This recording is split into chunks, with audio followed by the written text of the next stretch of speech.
Since 2018, nearly 120,000 people have come to the UK by small boat, making that life-threatening journey across the Channel. We know they come from all parts of the world, some escaping war and persecution, others after a better life. But let's break it down by country. Last year, almost 29,500 people made the trip in total, 16,000 fewer than the previous year.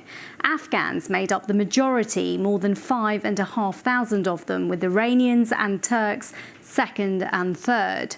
The previous year, there were almost double the number of Afghans travelling this way, but Iranians were the top nationality. Afghanistan was taken over by the Taliban in 2021, with many fearing for their lives under their autocratic control. Iran has a repressive regime too, with people sometimes arrested for having certain political views. The government argues there are legal routes for asylum seekers, which wouldn't fuel business for criminal gangs who get paid to arrange the trips and risk the lives of those escaping. More than 6,000 people have made the trip since the start of this year. In the first quarter, 2/5 of those arriving by small boat were from Vietnam and Afghanistan. 5 years ago, 39 Vietnamese migrants died in a lorry trailer in Essex. Since then, many seem to have changed their methods, opting for small boats instead. Anti-trafficking charities say some of the people who travel illegally from Vietnam want to make money to send back to their families, with unequal levels of wealth across their population and country. They say they tend to be trafficked by gangs into working in restaurants and nail bars here, but the prospect of making more money for their loved ones is a big pull.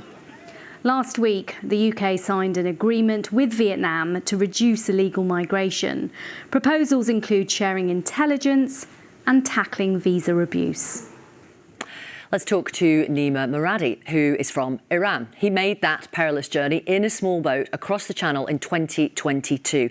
Thank you for being on Newsnight. Thank you for having me. Why did you leave Iran? I was an activist. I was criticizing the government. I was criticizing religion. I had a big group chat. My friends who were admin, they were being arrested, persecuted, and one of them being executed. That was the reason for me to leave my country. You went to Turkey, you went to Greece, you were granted asylum in Greece. I was granted asylum in Greece. And you left there and flew to France. Why? Yes. Let me give you an example. I was on an island, Samos Island, if you heard about it.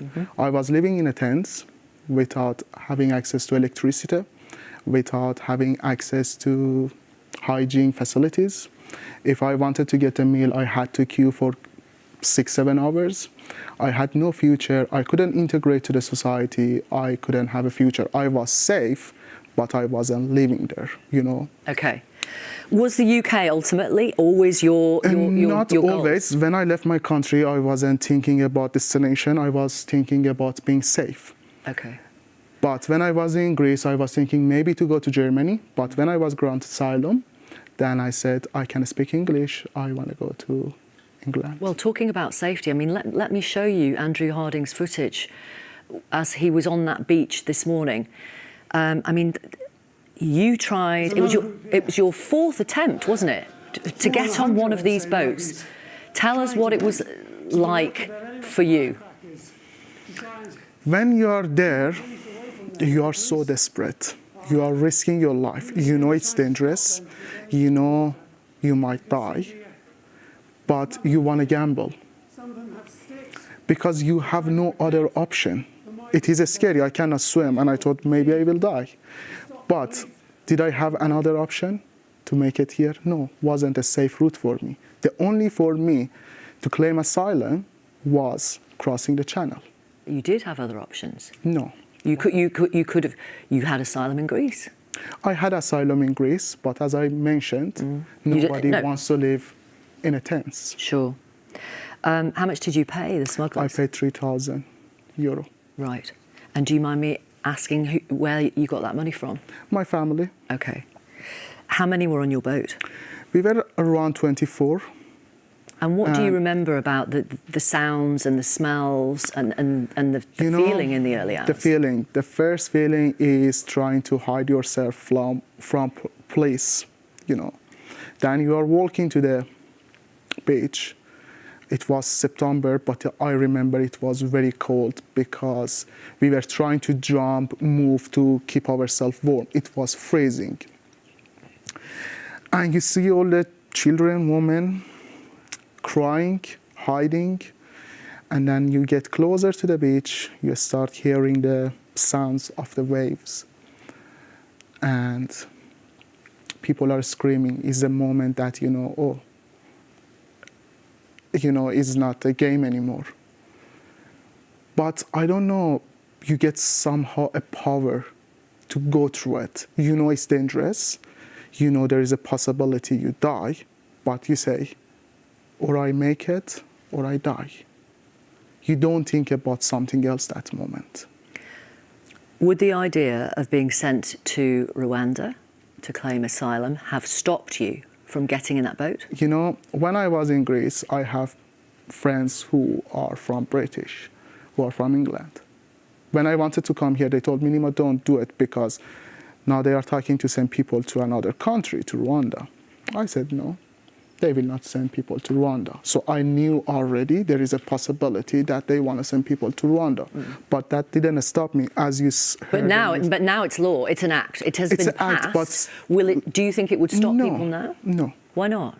You see how many people tried to cross the channel last night. 500 But I mean, people. word of mouth will spread if planes take off. People have access to information there. Yeah. They already know that passed, but still they will try to do it because they will say it's not going to apply to me. Nima, what do you say to those people who say you shouldn't come to the UK illegally? It's just not right. It's not fair. It's not.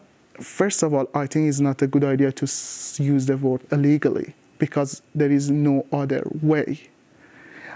To be honest, I'm not stupid to pay £3,000 to a smuggler than try to take a boat and cross the channel. If it was a safe route for me, if I could claim asylum in another country, for example, they had a branches or center that I could claim asylum there, and then if my claim being accepted, I would come here safely. I would do that, but because there wasn't any other option for me. And of course, you were granted asylum. I was granted asylum. You waited a year to have an interview. After 2 weeks, exactly. You had the interview with the Home Office. After 2 weeks, 2 weeks, I was granted asylum.